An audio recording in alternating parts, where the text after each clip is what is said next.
Şerbetine üşen kıymet olsun. Senden götüreyim. Pazar beni.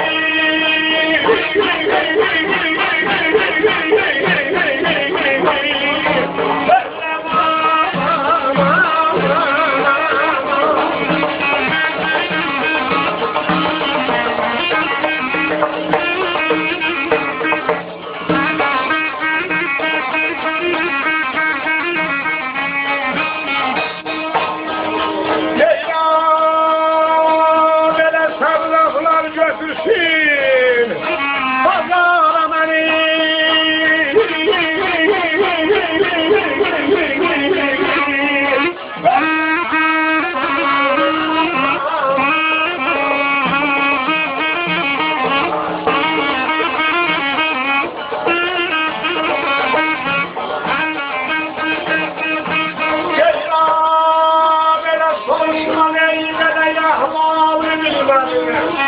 Ay bala gelmesin, bana göz yaşımı silmedim vay.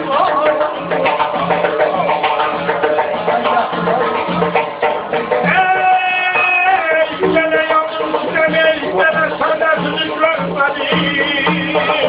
Nahaktan gelsinler, pazara beni.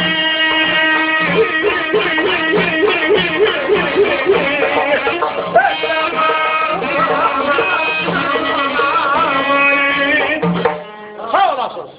Sağ olun. Bizim evazimizden hamdü sağ olun.